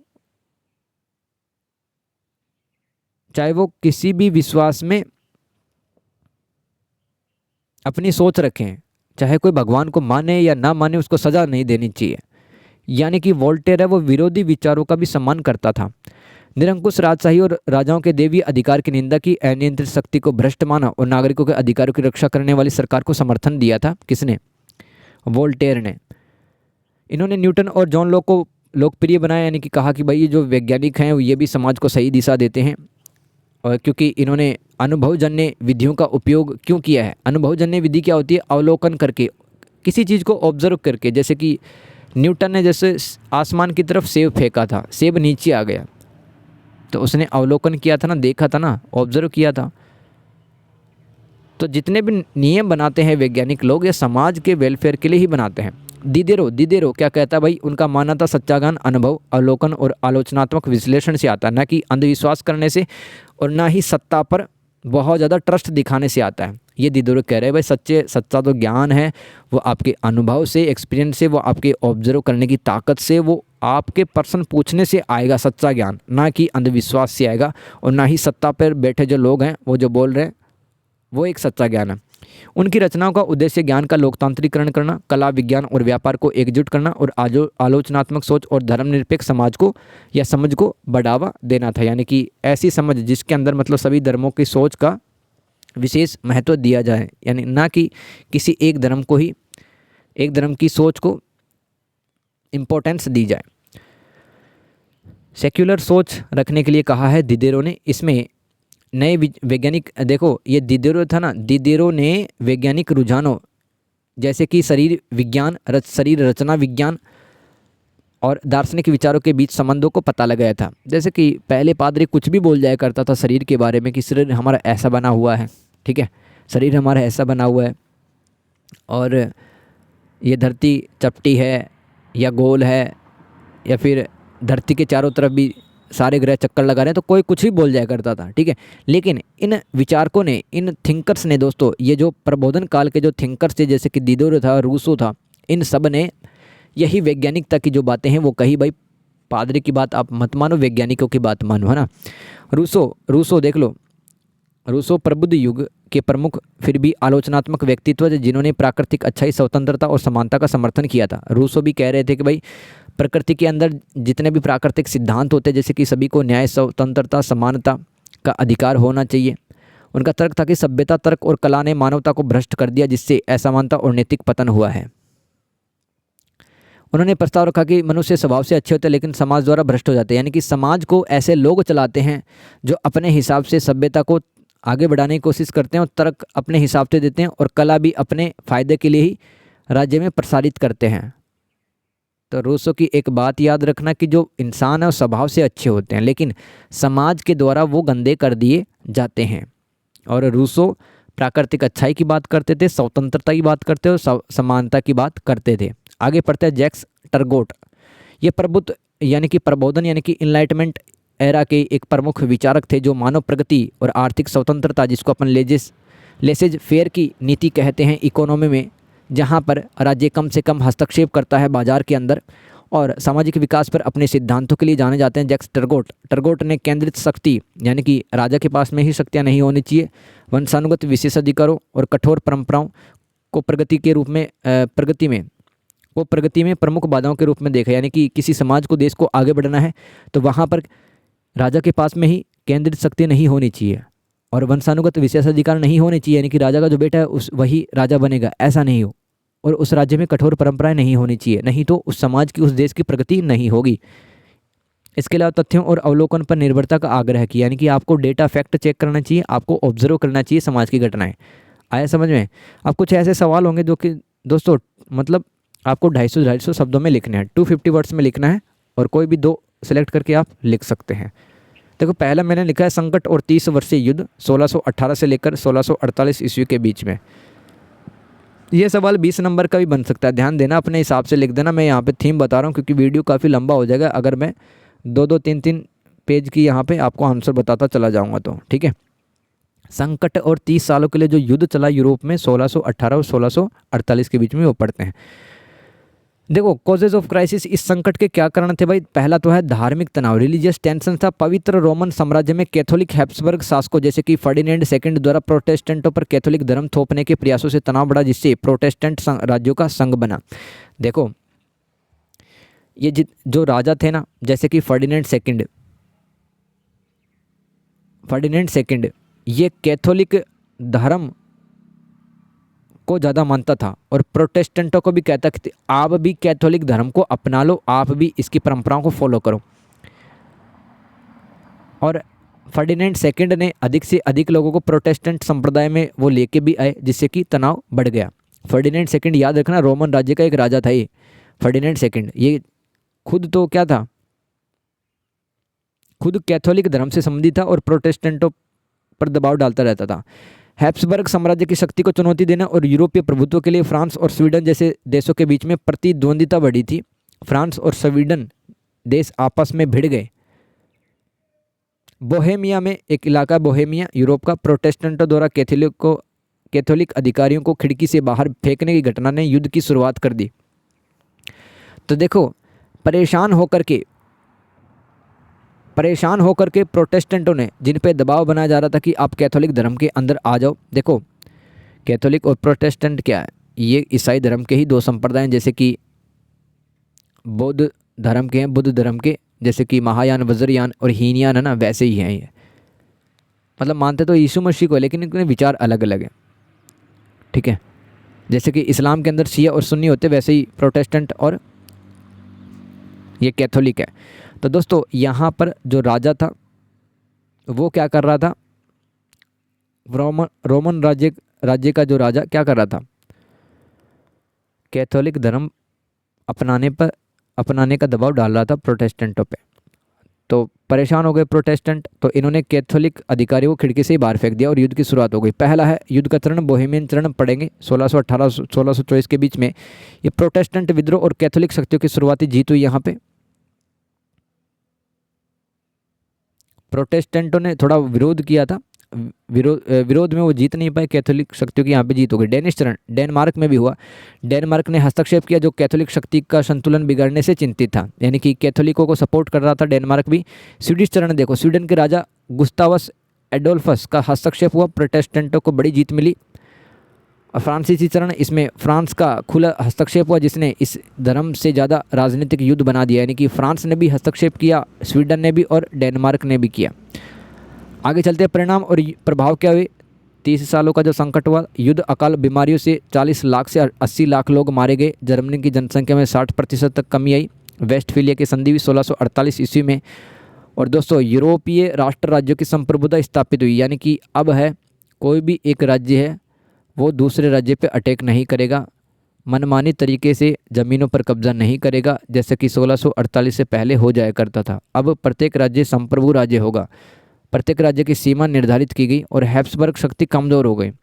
इसके अलावा दोस्तों यूरोप का नक्शा बदला, नीदरलैंड और स्विट्जरलैंड जैसे जैसे क्षेत्रों को स्वतंत्र राज्यों के रूप में मान्यता मिली, स्वीडन और फ्रांस की शक्ति बढ़ी, राजाओं के दैवीय अधिकारों की अवधारणा कमजोर हुई और ज्ञानोदय के लिए जमीन तैयार हुई थी। स्पेन का ह्रास भाई, ह्रास मतलब डिक्लाइन अथवा पतन।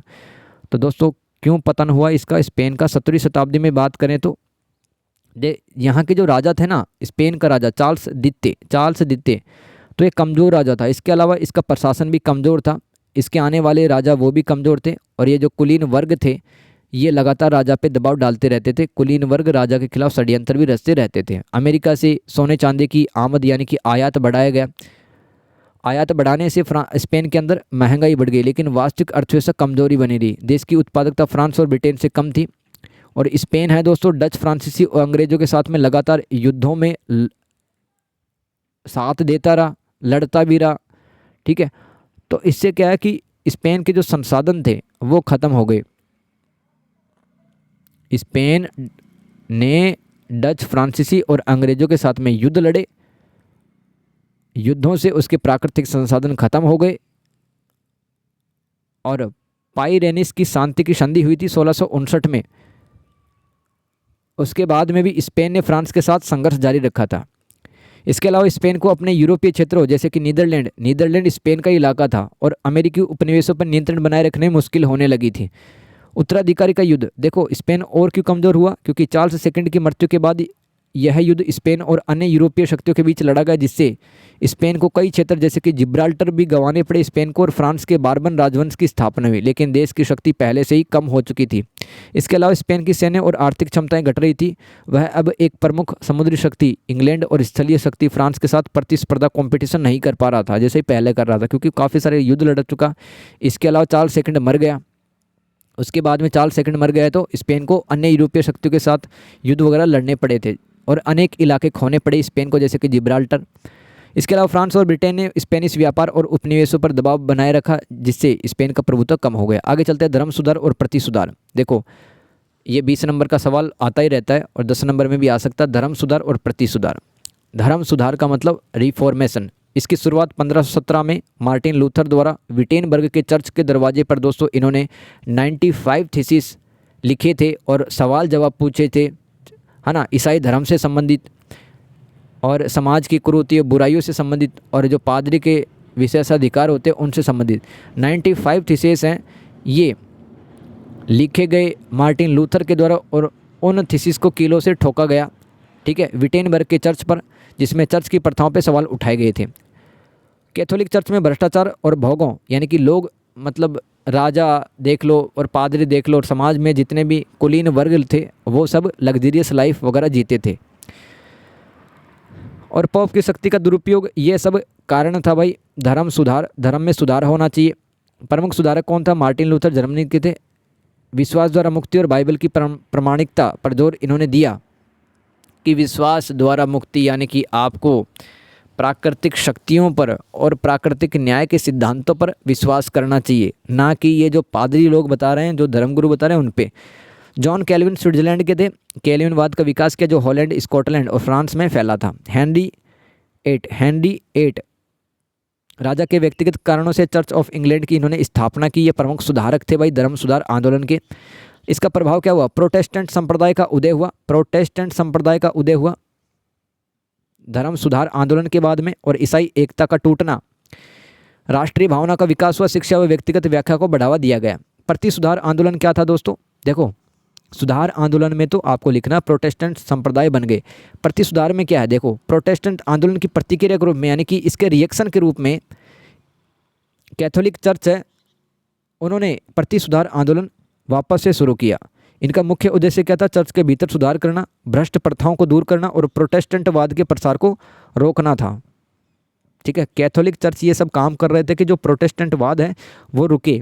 मुख्य उपाय क्या किए गए? ट्रेंट की परिषद जैसे कि पादरी के विवाह और बाइबल के उपयोग पर पारंपरिक प्रथाओं की पुष्टि की, लेकिन बहुलवाद जैसे दुर्व्यवहारों की निंदा की और सिद्धांतों का स्पष्ट किया। देखो ट्रेंट की परिषद ये एक प्रयास था प्रति सुधार आंदोलन में कि प्रोटेस्टेंटवाद को रोकना है और चर्च में जो पादरी बैठा उसकी शक्तियों को भी रोकना है।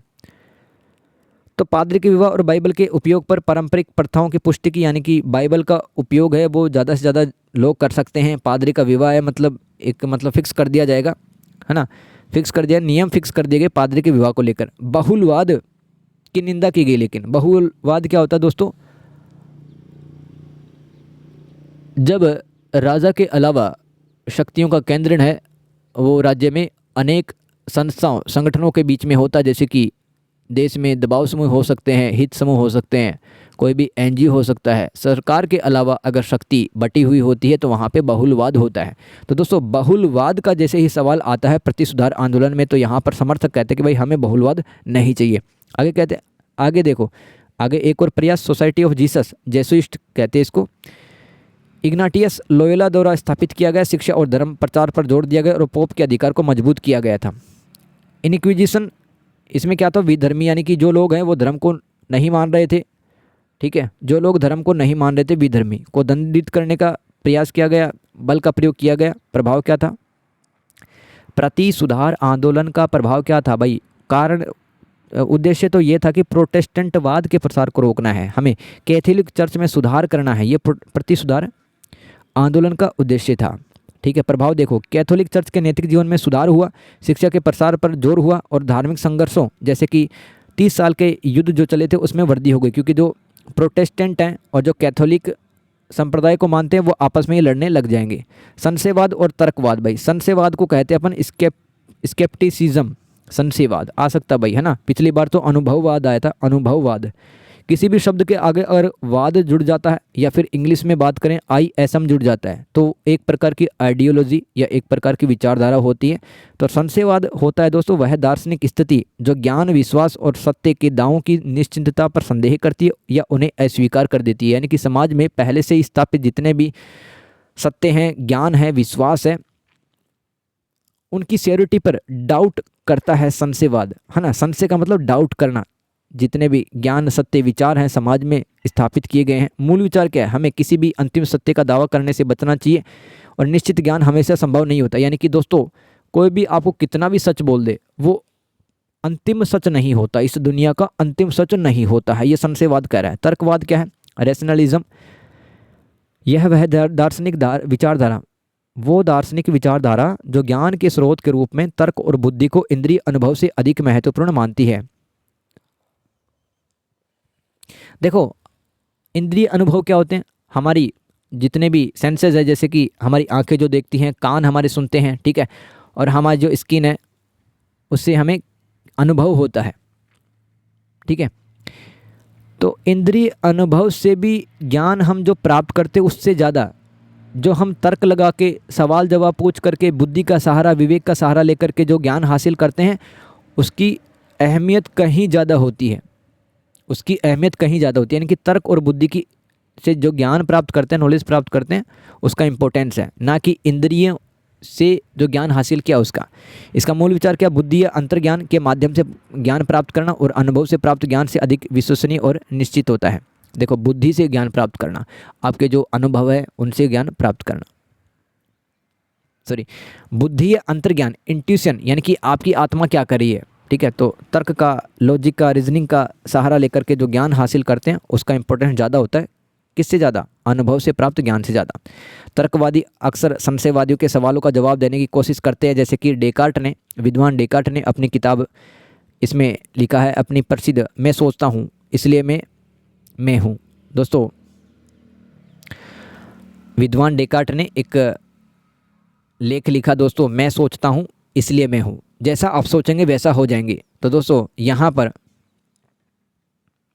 तर्कवादी है वो संशयवादियों के सवालों का जवाब देने की कोशिश कर रहे हैं कि आप जैसा सोचोगे वैसा हो जाओगे। तो कुल मिला के तर्कवादी तर्क का सहारा लेते हैं, बुद्धि का सहारा लेते हैं अंतिम सत्य तक पहुंचने के लिए, और संशयवादी क्या है, समाज में स्थापित पहले से ही ज्ञान, सत्य को वो संशय की निगाहों से देखते हैं। आगे चलते हुए मुख्य अंतर क्या है, तो ज्ञान के स्रोत के आधार पर संशयवाद ज्ञान के स्रोत पर ही प्रश्न उठाता, जबकि तर्कवाद ज्ञान के स्रोत तर्क को प्राथमिकता देता है। निश्चितता, संशयवाद निश्चित ज्ञान की संभावना से इनकार कर देता, जबकि तर्कवाद है वो तर्क के माध्यम से निश्चित ज्ञान प्राप्त करने का दावा करता है। भूमिका देख लो, संशयवाद एक आलोचनात्मक दृष्टिकोण है जिसमें समाज में जितने भी विश्वास हैं, जितना भी ज्ञान है, सत्य है, उनकी आलोचनात्मक दृष्टिकोण की सहायता से उनका एनालिसिस किया जाता है जो दावों पर संदेह करता है, जबकि तर्कवाद एक सकारात्मक दृष्टिकोण है जो तर्क को ज्ञान का आधार बनाता है।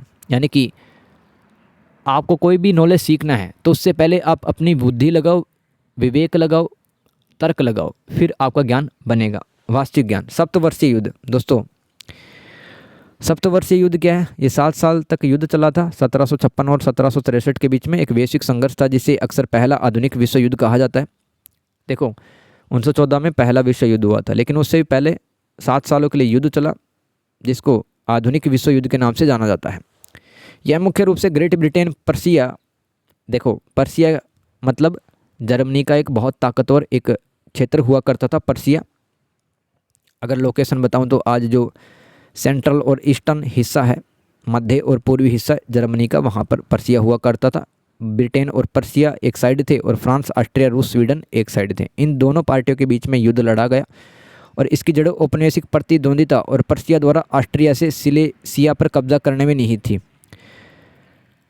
दोस्तों ये जो पर्सिया है वो ऑस्ट्रिया से सिलेसिया नामक क्षेत्र पे कब्जा करना चाहता था, है ना। मतलब साम्राज्यवाद बढ़ रहा था इस समय पर, प्राकृतिक संसाधनों को लेकर के लड़ रहे थे लोग। यूरोप में यह क्रूर संघर्ष था जिसमें फ्रेडरिक द ग्रेट के पर्सिया जैसी प्रमुख शक्तियों ने, यानी कि पर्सिया का एक मोनार्क या एक राजतंत्र का राजा था, फ्रेडरिक द ग्रेट एक राजा था पर्सिया का, जैसी प्रमुख शक्तियों ने महाद्वीपीय प्रभुत्व के लिए ऑस्ट्रिया, फ्रांस, रूस और स्वीडन से लड़ाई लड़ी। यानी कि दोस्तों यूरोप महाद्वीप में सबसे ताकतवर कौन होगा, सबका बॉस कौन होगा, तो फ्रेडरिक द ग्रेट है, वो लड़ते हैं इन देशों से। हालांकि यूरोप में सीमा संबंधी मामूली परिवर्तनों के साथ इसका अंत हुआ, यानी कि यूरोप के कुछ देश से उन्होंने अपनी सीमा है वो बदल ली दोस्तों, निर्धारित कर ली इस युद्ध के ख़त्म होते ही। लेकिन इसने ब्रिटेन को एक वैश्विक शक्ति और पर्सिया को एक प्रमुख यूरोपीय शक्ति के रूप में स्थापित किया, जिससे शक्ति संतुलन में बदलाव आया। ये 7 सालों के युद्ध लिख सकते हैं। यूरोप में परिणाम देखो आप भाई, बढ़िया सवाल लग रहा है मुझे, 20 नंबर का भी आ सकता है ना। ह्यूबर्टसबर्ग की संधि हुई, ह्यूबर्टसबर्ग की संधि हुई 1763 ईस्वी में। इसने यूरोपीय संघर्ष को समाप्त कर दिया, जिससे काफ़ी हद तक युद्ध पूर्व की सीमाएं बहाल हो गई, यानी कि युद्ध से पहले की जो सीमाएं थी वहां पर उनकी सेनाएं वापस से स्थापित हो गई। पर्सिया ने सिलेसिया पर अपना कब्जा बनाए रखा, जिससे एक प्रमुख यूरोपीय शक्ति के रूप में पर्सिया बन के सामने आया। ऑस्ट्रेलिया सिलेसिया को पुनः प्राप्त नहीं कर सका और फ्रांस की महाद्वीपीय शक्ति कमज़ोर पड़ गई। ये 7 साल तक जो युद्ध चले थे यूरोप के अंदर, है ना, 1756 से लेकर 1763 के बीच में, उसके परिणाम है भाई। आगे चलते हैं, ओलिवर क्रोमवेल और तर्कवाद। ओलिवर क्रोमवेल कौन थे? कट्टर प्यूरिटन थे। प्यूरिटन मतलब जो प्रोटेस्टेंटवाद को बढ़ाना चाह रहे थे यूरोप के अंदर, वो प्यूरिटन कहलाते थे। लेकिन उन्होंने यह तर्क दिया कि ईश्वर के राज्य में सभी प्रोटेस्टेंट संप्रदायों और यहूदियों के लिए सहिष्णुता होना चाहिए। यानी कि इस यूरोप महाद्वीप में जितने भी प्रोटेस्टेंट संप्रदाय को मानते हैं उनसे कोई ना लड़े, उनके भी विचार का, उनके सोच का हर कोई सम्मान करे। उन्होंने छोटे अपराधों के लिए कठोर दंड के खिलाफ तर्क दिया कि भाई कोई अगर छोटा सा भी क्राइम कर देता है, ओलिवर क्रोमवेल क्या करे, अगर कोई छोटा सा भी क्राइम कर देता है तो उसको उसकी हत्या कर देनी चाहिए, या राजद्रोह या विद्रोह जैसे गंभीर अपराधी मृत्युदंड के योग्य हैं। जो मानवीय और तार्किक दृष्टिकोण था। उन्होंने ऑक्सफोर्ड विश्वविद्यालय के चांसलर के रूप में शिक्षा को आगे बढ़ावा दिया। ऑक्सफोर्ड यूनिवर्सिटी के चांसलर रहे हैं ओलिवर क्रोमवेल।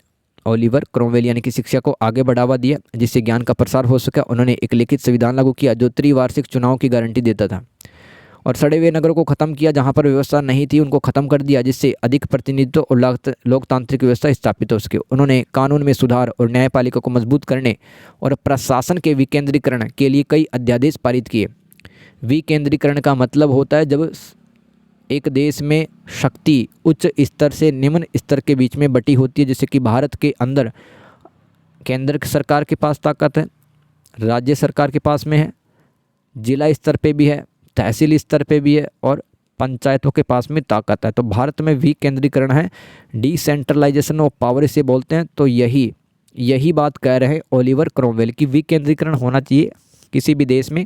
कानून के सुधारों की वकालत की और बहुत सारे कानून पारित किए और एक तर्कसंगत शासन की ओर इशारा करते हैं। तो दोस्तों मेरी तरफ से ये वीडियो यहीं पर एंड होती है। ऑलरेडी 1 घंटे 25 मिनट की वीडियो बन चुकी है, ठीक है।